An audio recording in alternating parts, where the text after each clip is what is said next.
So my name is Charles Becker, and I'm here to talk to you about how opportunity can create, disasters can create opportunities sometimes, as strange as that may be. So the main thing here is in 2005, I went through Hurricane Katrina. I grew up in New Orleans and lived there most of my life, and yeah. In a second, you'll see what my apartment looked like as a result of that. This is my apartment in late 2005. My life looked like that a little bit for a little while after then also. It didn't look too much better before then, but you can tell the difference, I'm sure. So then, yeah, this is my neighborhood that I grew up in. The frowny face is kind of where my apartment was. Nothing quite as liberating, but also as potentially life-shattering as having literally your whole history wiped out from under you and washed out from under you. So then why is this any good? It might be good growth if you're an airfoil, but for a human being who wants to be well-rounded, it's not the best idea. This is kind of what I was doing most of my life, just kind of tacking on things here and there and ending up like this weird oblong thing. Kind of like this, where 75% of the stuff you don't actually need, the 25% that you need, you don't know where it is when you need it. And you never just get around to actually organizing it. So Katrina kind of forced me to do this and find what was essential, and then, well, I finally got around to organizing it. And so yeah, got rid of a lot of the clutter and was forced to get rid of a lot of the clutter and figure out what to do with everything that was left, which wasn't much. Nietzsche talks about the process of going under to go over, kind of giving up into a situation to be able to become more than you were beforehand.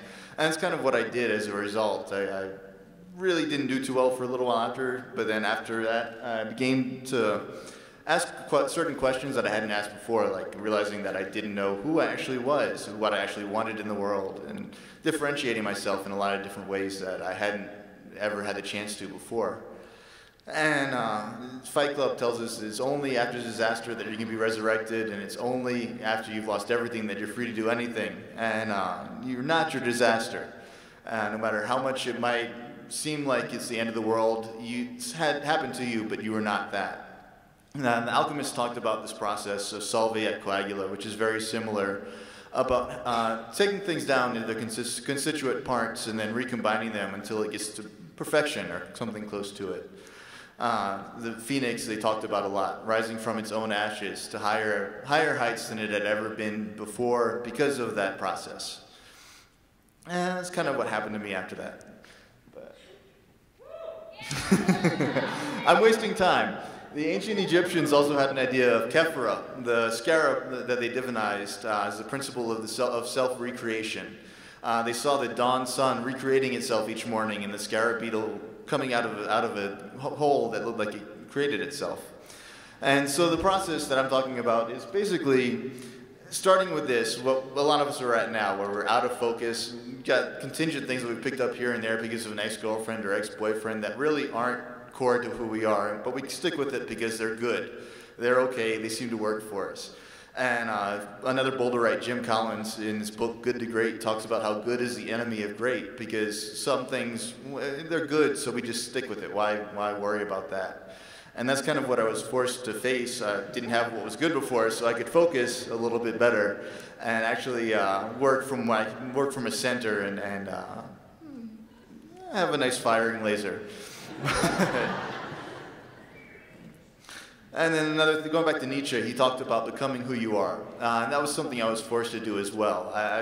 Like I said, all the contingent things were kind of stripped away, all the distractions, all the things that had accumulated over the years. And I was able to find that core of who I was and then actually grow from there. And then one of the secrets that even John Milton noticed is that we create our own quality of life. There's an objective world, but no matter what happens in that objective world, we're responsible for the quality of our own subjective experience in it. One of the painful things that I had to go through, I was originally, for 9 years, I was a web developer, a good, okay web developer, not great. And I had to realize I was better working with people than I was working with programs. And that was a painful thing because that was 9 years of work history gone away. So it forced me to create lots of liberties by getting rid of those things, and that created the opportunities. But what I want to leave you with is not really just that. what I want you to leave with is disaster leads to opportunity, but then disaster leads to opportunity leads to growth. And you can grow better to more heights than you could ever think of, even without this happening to you. So have a great evening and a great time.